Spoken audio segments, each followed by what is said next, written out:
નમસ્કાર દર્શક મિત્રો, હું ભારતને 21મી સદી તરફ કૂચ કરતો એક સમૃદ્ધ મહાન દેશ તરીકે જોવા ઈચ્છું છું. આ દેશની અખંડિતતા, એકતા અને બિનસાંપ્રદાયિકતાને જાળવવા માટે હું મારા જીવની કુરબાની આપવા પણ તૈયાર છું. મિત્રો, આ વાક્યો હતા સ્વર્ગસ્થ વડાપ્રધાન રાજીવ ગાંધીના, જેમણે જીવનભર અને જીવનની કુરબાની આપીને પણ પોતાના વાક્યોનું પાલન કર્યું. શ્રી રાજીવ ગાંધીનું આજે પુણ્યતિથિ છે. આ નિમિત્તે ચર્ચા કરવા માટે આપણી સાથે યુવા અને પ્રતિભાશાળી, જેમણે પોતાના નામને જ વિશેષણ તરીકે સ્વીકાર્યું છે એવા શક્તિશાળી યુવા નેતા શ્રી શક્તિસિંહ ગોહિલ આપણી સાથે ઉપસ્થિત છે. શક્તિભાઈ, તમારું હાર્દિક સ્વાગત છે. આજે 21મી મે 1991ના રોજ રાજીવ ગાંધીની હત્યા થઈ અને આપના જીવન ઉપર એમની બહુ મોટી અસર હતી ને આપે વારંવાર આ વાત સ્વીકારી પણ છે કે હું જે જાહેર જીવનમાં આવી શક્યો એનું ઘણું મોટું શ્રેય આપ રાજીવજીને આપો છો. તો મારો પહેલો પ્રશ્ન એ હશે કે જ્યારે આ સમાચાર તમે સાંભળ્યા ત્યારે તમારી પ્રતિભાવ શું હતો, તમારી પીડા શું હતી? ઘણી વખત જીવનમાં એવા પ્રસંગો બનતા હોય છે કે એક ઘટના બને પણ એટલી આઘાતકારી ઘટના હોય છે કે મન આપણું સ્વીકારવા તૈયાર નથી થતું. ન્યૂઝ જોઈએ, વાત સાંભળીએ, છતાં મન ના પાડે કે ના, આવું ન હોઈ શકે, આટલી ક્રૂરતા કુદરતની ન હોઈ શકે. એ જ અહેસાસ મને 21મી મે 1991 લગભગ 10:20 બોમ્બ બ્લાસ્ટ થયો હશે ને માત્ર 15 જ મિનિટના ટૂંકા ગાળામાં મારા પર જ્યારે ફોન આવ્યો અને વાત થઈ. એ સમયે બહુ મોબાઈલની દુનિયા તો નહોતી. લેન્ડલાઇન પરથી ફોન આવ્યો. અમે લોકસભાની ચૂંટણીના પ્રચારમાં હતા. માનવાની તૈયારી જ નહોતી કે રાજીવજી આ રીતે વચ્ચેથી જતા રહેશે. કારણ કે એસેસિનેશન પહેલા, થોડા જ દિવસો પહેલા ગુજરાતના અંદર સતત 3 દિવસ રોકાઈને લોકોના દિલ સુધી પહોંચેલું વ્યક્તિત્વ, સૌને ભાવ કે જે રાજીવ ગાંધીને સત્તામાંથી દૂર કરીને વિરોધમાં મોકલ્યા છે અને ફરી વડાપ્રધાન આ દેશના હિતમાં અમારે જોવા છે, એવો અહેસાસ અને સમગ્ર દેશનું સ્વપ્ન જેને કહેવાય એમ ચૂટકીમાં રોળાઈ જતું હોય એવો ભાવ થયો. શક્તિભાઈ, આપણે જાણીએ છીએ કે જ્યારે નહેરુ અને ગાંધી પરંપરાની વાત કરીએ ત્યારે ડિસ્કવરી ઓફ ઇન્ડિયા, જવાહરલાલ નહેરુએ એક અદ્ભુત પુસ્તક આપ્યું. આજે આપણે જે વિષયને ધ્યાનમાં રાખીને ચર્ચા કરવાના છીએ એ રાજીવ્સ વર્લ્ડ. કારણ કે રાજીવ ગાંધી એક આટલા ઉત્તમ કોટીના ફોટોગ્રાફર હતા અને જે પ્રત્યાયન જવાહરલાલે શબ્દો દ્વારા કર્યું, લગભગ એવું જ પ્રત્યાયન એમણે તસવીરો દ્વારા કર્યું. તો આ ચિત્રો દ્વારા એક નવું ચરિત્ર રાજીવ ગાંધીનું ઉપસે છે. તો તમે જ્યારે એની એક નજીક રહ્યા છો અને રાજીવ ગાંધી માટે તમને એક અંગત આદર છે, ત્યારે તમે આ પાસાને કઈ રીતે મૂલો છો? હું એમ કહીશ કે દરેક માણસના માટેને જોઈએ તો માણસ કુટુંબ માટે, સમાજ માટે, દુનિયા માટેનો એક માણસ હોય છે. પણ એ જ માણસની પોતાની એક દુનિયા હોય છે. દુનિયા માટેનો માણસ કંઈક જુદો હોય અને માણસની પોતાની દુનિયા કંઈક જુદી હોય. રાજીવજીના અનેક પાસાઓ લોકોએ જોયા હોય, પરંતુ રાજીવજીની દુનિયા જેને કહી શકાય એ એમની કેમેરાની આંખ હતી. 40 વર્ષ સુધી સેંકડો તસવીરો ખેંચવાની અને એને કેમેરામાં કેદ કરીને, એ પણ પાછું કોઈ પ્રસિદ્ધિના માધ્યમ માટે નહીં, પોતાના ચિત્રો આપણે અહીંયા લગાવતા માટે પણ આખી બુકમાંથી ખોળીએ ત્યારે માંડ 4-5 મળે. બાકી પોતાની આંખ એ પોતાના પર કેન્દ્રિત નહીં, કુદરત પર કેન્દ્રિત થાય, મિત્રો પર કેન્દ્રિત થાય, બાળકો પર કેન્દ્રિત થાય, વાઇલ્ડ લાઈફ પર કેન્દ્રિત થાય. એ રીતનું રાજીવજીની જે કેમેરાની દુનિયા હતી એ મને લાગે છે આજે આપણે જે વિષય પસંદ કર્યો છે રાજીવ્સ વર્લ્ડ, મને રાજીવની જેની દુનિયા જે આમ માણસને ખબર નથી એવી એ એમના જીવનનું એક પાસું. અને હું માનું છું એમનામાંથી માણસની પ્રતિભા જોઈ શકાતી હોય છે. જેમ કવિ કલાપી છે, એ પક્ષીને કોઈ પારધી પથ્થરો મારે એ પણ એની દ્રષ્ટિ છે, એના માટે એ શિકાર છે. પરંતુ કવિ કલાપી એને જોવે તો એની દ્રષ્ટિ એક માનવતાની અને જુદી, ને એમ કે સુંદરતા પામતા પહેલા સુંદર બનવું પડે. એ જ રીતે રાજીવજીની કેમેરાની આંખ છે, એ જ્યાં કેન્દ્રિત થઈ છે એના પર નજર કરીએ તો લાગે કે એક એમની પ્રતિભા જે છે એનું દર્શન રાજીવજીની દુનિયામાંથી પણ દુનિયાને થઈ શકે એ પ્રકારનો અહેસાસ જરૂર થાય. શક્તિભાઈ, આપણે પુસ્તકમાંથી જો પસાર થઈએ તો આપણે જોઈ શકીએ છીએ કે ઘણા બધા અઢળક વિષયો અને અસંખ્ય રંગો આ પુસ્તકમાં પથરાયેલા છે. એમના કુટુંબ અને સુખદ દાંપત્ય જીવનનો પણ એક છબી આ પુસ્તકમાં છપાયેલા તસવીરો દ્વારા ચોક્કસ ઉપસે છે. પણ એક જે આકર્ષક બાબત આખા પુસ્તકમાં જે લાગે છે, જેને આપણે રાજીવજીના વ્યક્તિત્વ સાથે જોડીને જોઈએ તો એમાં ક્યાંય કડવાશ કે કઈ પ્રશ્નો કે કોઈ રડતા લોકો, તો રાજીવ ગાંધીના આખા જે વ્યક્તિત્વ અને જીવનમાં તમે જોયું હશે કે એમનામાં જે એક ભાષામાં પણ એક સૌમ્યતા હતી એ સતત છલકતી હતી. તો અમને જાણવામાં રસ પડશે કે એક અભિવ્યક્તિ અને ખાસ કરીને જ્યારે પબ્લિક જાહેર જીવનની વાત છે ત્યારે એમનું આ પાસું કેવું હતું કે જ્યારે બોલતા ત્યારે એમાં સૌમ્યતા અને નમ્રતા તમે જુઓ ક્યાંય પણ એવો રેકોર્ડ નથી કે જે તૂટી હોય. આપના અનુભવ અંગે શું કહે છે? મારા નહીં, હું એમ માનું છું કે ઇતિહાસ એ વાતનો સાક્ષી છે. ઘણી વખત અમે બધા જ જાહેર જીવનમાં પડેલા લોકો પબ્લિકને જોઈ લઈએ, કેમેરાને જોઈ લઈએ, અતિ ઉત્સાહમાં આવી જતા હોઈએ છીએ અને અમારી વાણી એ વિવેક ચૂકી જતી હોય છે. પછી કાં તો એને તરોડી મરોડીને સુધારવાનો પ્રયત્ન કરતા હોઈએ છીએ અથવા તો માફી માંગીએ, શબ્દો પાછા ખેંચીએ, આવી પરિસ્થિતિ થતી હોય છે.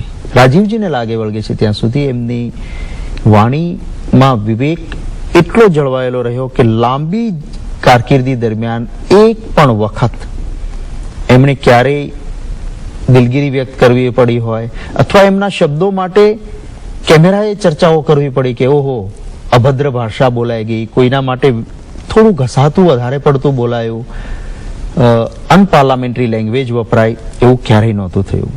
અને એ કંઈ ઘડાઈને પછી થયું એવું નહીં, માણસના ચારિત્રના અંદરની એક ઓરિજિનાલિટી હતી.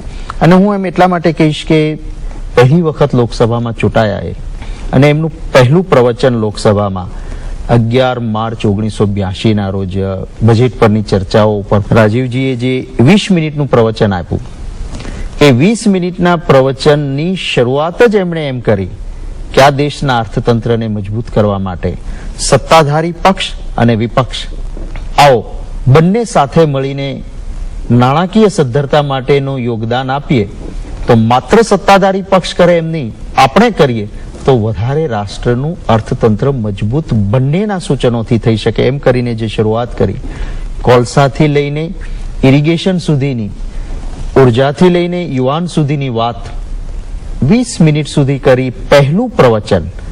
અને પહેલું પ્રવચન દેશની સંસદમાં તમામ પક્ષના સભ્યોએ ન માત્ર શાંતિથી સાંભળ્યું પણ પાટલીઓ થપથપાવીને એટલું બધું એને આવકાર્યું. અને એનું કારણ એ હતું કે વ્યક્તિત્વ જેવું હતું કે જેની અંદર દ્વેષભાવ નહીં, પ્રેમભાવ છુપાયેલો હતો. એ સ્વર્ગસ્થ રાજીવ ગાંધી હતા. અને એ જ આપે જે કહ્યું કે તસવીરોમાં પણ જે વાસ્તવિકતા છે એમના ચારિત્ર્યનું નિતરતી જોવા મળે છે, જેમાં વિવેક વિવેક અને વિવેક. રાજીવ ગાંધીને એક બહુ મોટું યોગદાન એ પર્યાવરણ માટે તમે જાણો છો કે સસ્ટેનેબલ ડેવલપમેન્ટ શબ્દ બ્રુટલેન્ડ કમિશનના અહેવાલ પછી આવ્યો અને બ્રુટલેન્ડ કમિશન જે બેઠું એમાં વડાપ્રધાન તરીકે રાજીવ ગાંધીએ બહુ અંગત રસ લીધો હતો.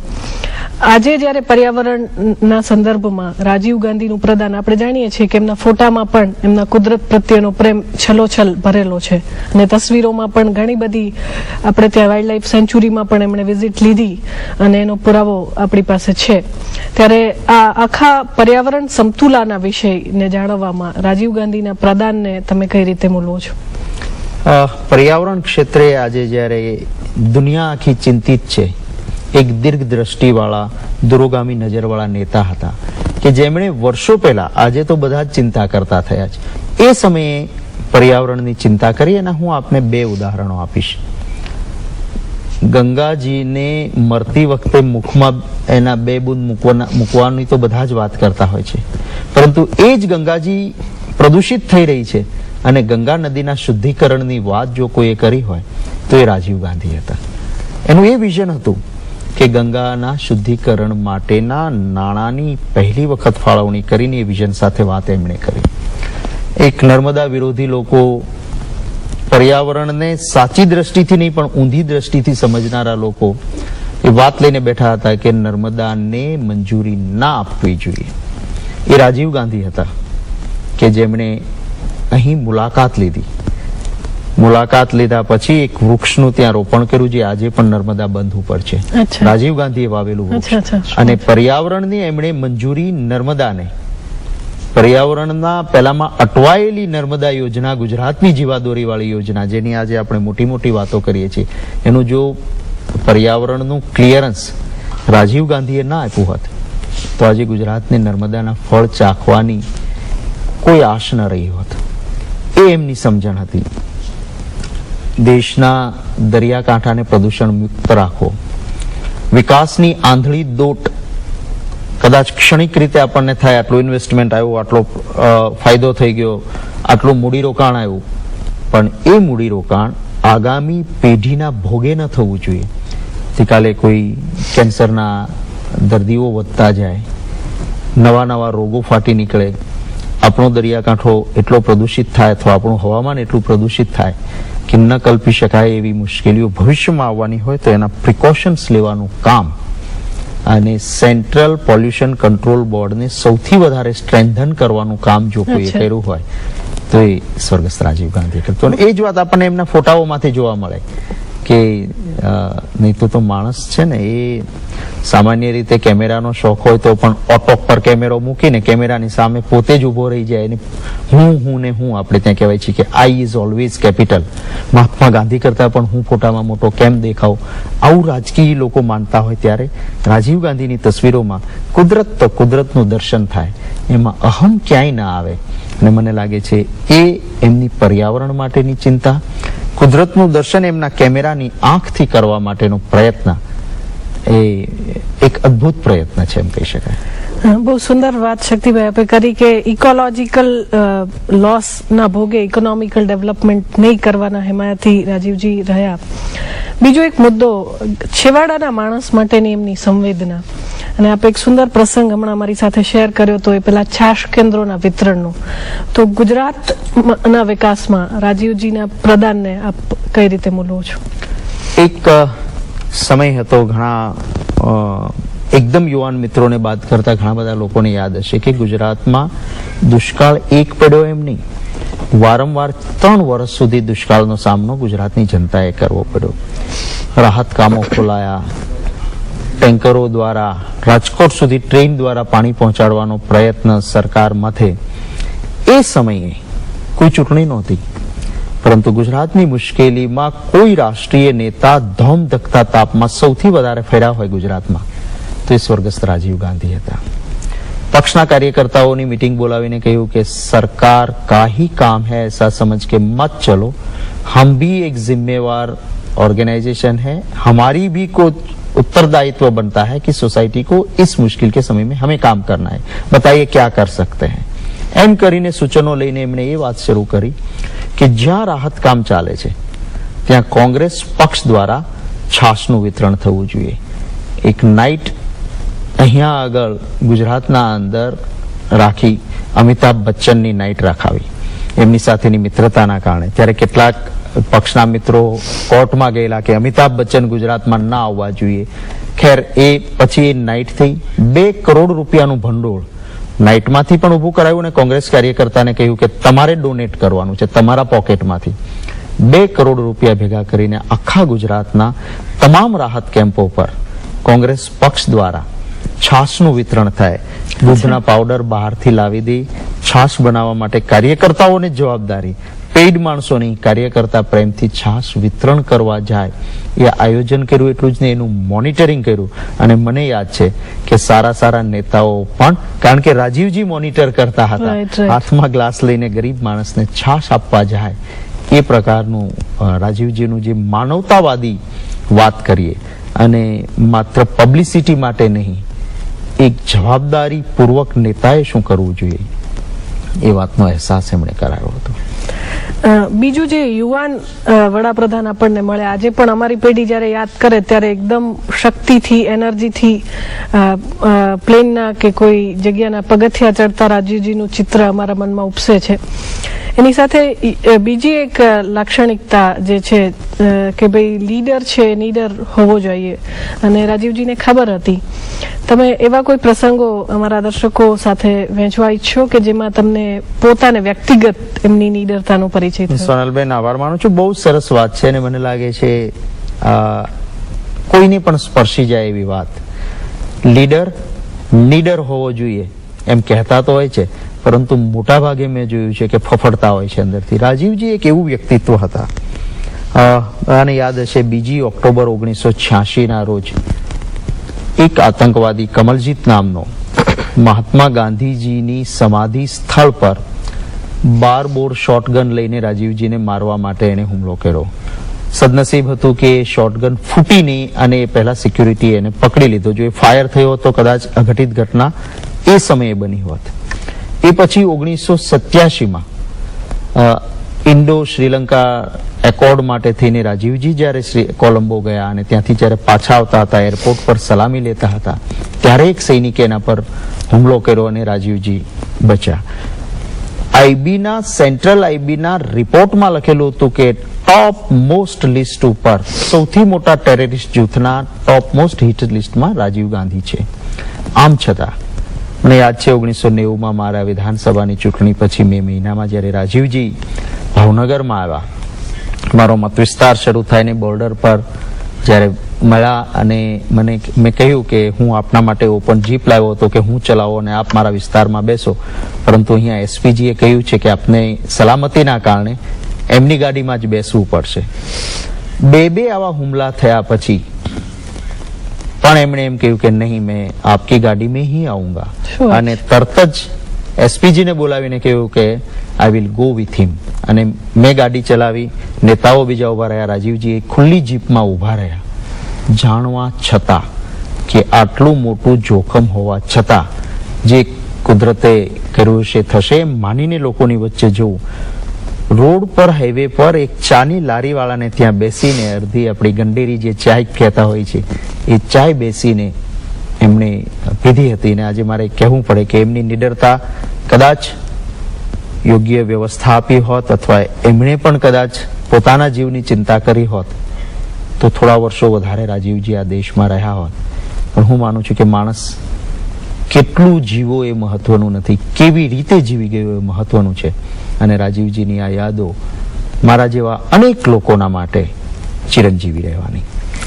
શક્તિભાઈ, આપણે જોયું કે આખા જ્યારે એમના તસવીર વિશ્વમાંથી પસાર થઈએ છે ત્યારે એક બહુ સુંદર ઝલક એમના સુખી લગ્ન જીવનની, અને વિશ્વમાંથી પસાર થઈએ છે ત્યારે એક બહુ સુંદર ઝલક એમના સુખી લગ્ન જીવનની અને સંસાર જીવનની મળે છે. તમે રાજીવજીના એક આખા જે પાસું છે કે જેમાં લોકોને અને દર્શકોને ચોક્કસ રસ પડશે કે એક સોનિયાબેન સાથેનું એમનું લગ્ન જીવન અને પછી બાળકો સાથેનું એક કુટુંબ જીવન એ બહુ સુખદ રહ્યું. અને એના તસવીરોમાં પણ એનું પ્રતિબિંબ ક્યાંક ક્યાંક સતત દેખાય છે કે એક સુખદ કુટુંબ એટલે શું એક સારું. તમને કોઈ એવી યાદો શેર કરવાની તમે ઈચ્છો કે જેમાં તમને પ્રતીતિ થઈ હોય કે ભાઈ એમનું કુટુંબ જીવન બહુ સુખી છે, અથવા તો તમે નજીક ગયા હો? હું ચોક્કસ એક વાત માનું છું કે આપણે મોટી દંભથી વાતો તો કરતા હોઈએ છીએ, સંસ્કાર, સંસ્કૃતિ, પતિના પગલે પગલે ચાલવાનું, પણ રાજીવજી અને સોનિયાજીની જે જોડી હતી એ હું એમ કહી શકું કે આપણા દેશના ગૌરવ માટેની એક આદર્શ જોડી હતી. માણસ સત્તા માટે એક સરપંચની ખુરશી હોય છે તો એ ખુરશી માટે પણ લડાઈ ઝઘડા કરીને સગા ભાઈનું ગળું કાપીને ત્યાં બેસવા પ્રયત્ન કરે, પરંતુ જવાબદારી બાળકોના ઉછેરની આવે, પતિ સાથેના કમિટમેન્ટની આવે તો સોનિયાજી એ સત્તા ના લે. સ્ત્રી અને પુરુષ વચ્ચે ઝઘડો એવો થતો હોય છે કે કોની વાત સ્વીકારવામાં આવી. પુરુષ કહે કે મારે આ કરવું છે અને સ્ત્રી કે તારે આ નહીં કરવું જોઈએ. આ બંને વચ્ચે ફાઇનલી બેમાંથી એક વ્યક્તિ એમ કે આમ કરવું છે ત્યારે બીજી વ્યક્તિ પોતાનો અહમ ગવાયો છે એમ નહીં પણ સમર્પિત થઈને મદદ કરે, એવું ભાગ્યે જ જોવા મળતું હોય છે. સોનિયાજી ઈચ્છતા હતા કે રાજીવજી રાજકારણમાં નહીં આવવું જોઈએ, અને આપણે ત્યાં કહેવાય છે ને કે that is destiny which shapes our ends. વિધિના લેખાના અંદર કોઈ મેખ મારી શકતું નથી. સંજય ગાંધીના જે ગયા પછી ઇન્દિરાજીની એક જરૂરિયાત હતી ને એ વખતે રાજીવજીએ કહ્યું કે ના, હવે મારે જવું પડશે. એક નિષ્ઠાવાન પ્રમાણિક પાયલોટની નોકરી છોડીને રાજકારણમાં ગયા. સોનિયાજીની અનિચ્છા છતાં રાજકારણમાં જવાનો પ્રસંગ આવ્યો ત્યારે મેં કહ્યું ને મારું નથી માન્યું. એવો attitude. આ મેં ઘણા અમારા મિત્રોની પત્નીઓમાં પણ આ અહેસાસ જોયો છે. અને પછી એ અહમનો ટકરાવ એના બદલે નહીં. Yes, I have given my opinion, મેં મારો અભિપ્રાય આપ્યો, પરંતુ હવે એમનો એ નિર્ણય છે તો એમને પડછાયાની જેમ સતત સહયોગ આપવાનો. અહીંયા આપણી અછત દરમિયાન ગુજરાતમાં જ્યારે પણ રાજીવ ગાંધી આવ્યા ત્યારે મોટા ભાગે સોનિયાજી પણ એ ધોમ ધકતા તાપમાં, અને ખબર છે સુરેન્દ્રનગરના એ ભાઠાના વિસ્તારમાં બપોરના 2:30 વાગે જીપમાં જવાનું અને લોકોને રાહત કામ પર જઈને રેગ્યુલર રૂટથી દૂર જઈને પૂછવાનું, અને એમાં સોનિયાજી પણ સાથે હોય. માથે છત્રી રાખો અને છાંયડો કરો એ વાત પણ નહીં. એ ધોમધકતા તાપમાં પતિના સાથે સમર્પિત થઈને રહેવાનું. એવું જ રાજીવજીનું જીવન કે ક્યાંય ક્યારેય એમના વિશે, એ બંનેના અંગત જીવન વિશે અથવા એમની એકબીજા માટેની વફાદારી વિશે કોઈ એક આંગળી પણ ન ચીંધી શકે એવું અણિશુદ્ધ દાંપત્ય જીવન ખરી વાત છે. એ એમનામાં હતું. શક્તિભાઈ, બીજો એક મહત્વનો પ્રશ્ન જ્યારે ચર્ચામાંથી ઉપસ્થિત થાય કે તમે કહ્યું કે ઘણા બધા સદગુણો જે છે એના માલિક રાજીવજી રહ્યા. આજના યુવાનોને સ્પર્શે એવા લીડરશીપના કયા ગુણો છે કે જે તમને એવું લાગે છે કે જેમાંથી તમારે શીખવા જેવું છે? હું ચોક્કસ માનું છું, એક તો સત્તાનો અહમ નહીં, વાણીના વિવેકમાં ક્યાંય ખોટ નહીં, સંપૂર્ણ ડેડિકેશન. આખી દુનિયાની અંદર મિસ્ટર ક્લીન તરીકેનું ટાઇટલ જો કોઈ પોલિટિશિયનને મળ્યું હોય તો એ રાજીવ ગાંધીને મળ્યું હતું. એ પછી જ્યારે બોફોર્સના નામે એમના નામને ઉછાળવામાં આવ્યું, પરંતુ એ પછીના સમયે સાબિત કરી આપ્યું કે કારગિલની લડાઈમાં આપણે જીત્યા ત્યારે એક ત્યાંના સેનાપતિએ કહ્યું કે કારગિલમાં કઈ હથિયાર કામ નહોતું લાગતું, અમે જો જીત્યા હોઈએ તો માત્ર બોફોર્સના કારણે જીત્યા. જે લોકો રાજીવજીનું નામ એમાં સંડોવતા હતા એમણે એમ કહ્યું હતું કે અમને 7 દિવસ સત્તા આપો, અમે રાજીવ ગાંધી બોફોર્સમાં પૈસા ખાઈ ગયા છે એના પુરાવા લાવી દઈશું. 7 દિવસ નહીં, 7 વર્ષ સત્તામાં રહ્યા, પરંતુ રાજીવ ગાંધી 1 રૂપિયો ખાધો હોય એવું કોઈ નહીં સાબિત કરી શક્યું. દિલ્હીની હાઈકોર્ટ હોય કે સુપ્રીમ કોર્ટ હોય, એમણે પણ કહેવું પડ્યું કે ના, mister clean was mister clean. હું માનું છું જાહેર જીવનમાં પડેલા લોકોએ નિષ્ઠા, પ્રમાણિકતા, ડેડિકેશન, નિડરતા, આ બધું જ હું તો એમ કહીશ કે જેમ કોઈ યુનિવર્સિટીમાં કોર્સ કરવા જઈએ એ જ પ્રમાણે જેમણે નેતૃત્વ એક આજના યુગમાં આદર્શ નેતૃત્વ કરવું હોય તો રાજીવ ગાંધીનું જીવન એક યુનિવર્સિટી છે, એમાંથી ઘણું મળી શકે. શક્તિભાઈ, LTTના આખા પ્રશ્નને કારણે એમની હત્યા થઈ.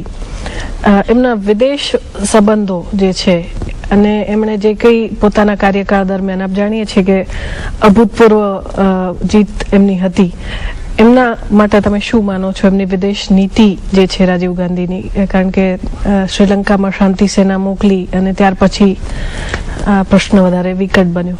સ્ટ્રેટેજિકલ આપણા માટે શ્રીલંકા બહુ મહત્વનું. આપણા જો મૈત્રીપૂર્ણ સંબંધોના બદલે જો દુશ્મનાવટવાળા સંબંધો આવે તો એક તરફ ચીન, એક તરફ પાકિસ્તાન અને એક તરફ શ્રીલંકા. શ્રીલંકા એવી જગ્યા કે જ્યાંથી ઓપરેટ હિન્દુસ્તાનનો આખો દરિયાકાંઠો થઈ શકે, અને એટલા માટે શ્રીલંકા સાથે સંવાદ અને મિત્રતા જરૂરી હતા. એ રાજીવ ગાંધીની દીર્ઘદ્રષ્ટિ હતી કે શ્રીલંકાની સાથે ને તો એ વખતે આપણા દુશ્મનો ઈચ્છતા હતા કે શ્રીલંકાને સહાય કરવી, શ્રીલંકા અને હિન્દુસ્તાનને સામે સામે મૂકી દેવા અને ભવિષ્યમાં એ જગ્યાનો ઉપયોગ આપણી સામે કરવો, પરંતુ એ નહીં થવા દેવાનો યશ રાજીવ ગાંધીને જાય. કોઈ પણ જગ્યાએ આજ સુધીના જાહેર જીવનના નેતાઓ, સરકારો, પ્રાઇમ મિનિસ્ટર્સ બધામાં રશિયા અને અમેરિકા એ બંને સાથે સંવાદ ઉભો કરીને બંને દેશોમાંથી હિન્દુસ્તાનને ફાયદો કોઈ અપાવી શક્યું હોય તો એ માત્ર રાજીવ ગાંધી. એમની મુત્સદીગીરી હતી કે રશિયાથી પણ લાભ લીધો અને અમેરિકાથી પણ લાભ લીધો, અને એમણે જે કહ્યું વિચાર્યું હતું 21મી સદીનું ભારત, જેનો પાયો, મજબૂત પાયો આ દેશમાં જો કોઈની વિદેશ નીતિએ નાખ્યો હોય તો એ સ્વર્ગસ્થ રાજીવ ગાંધીની વિદેશ નીતિ હતી. શક્તિભાઈ, આપણે ઘણી બધી વાતો અને ઘણા બધા પાસાને આવરી લેવાનો પ્રયત્ન કર્યો અને તમે જાણો છો કે એમનું જે તસવીર વિશ્વ છે એમાં પણ એમણે ઘણા બધા વિષયોને સ્પર્શવાની કોશિશ કરી છે. આજે એમને અંજલિ આપતા 2 વાક્યો તમારે જો કહેવાના હોય તો ટેલિવિઝનના માધ્યમ દ્વારા રાજીવ ગાંધી વિશે તમે શું કહેવાનું પસંદ કરો?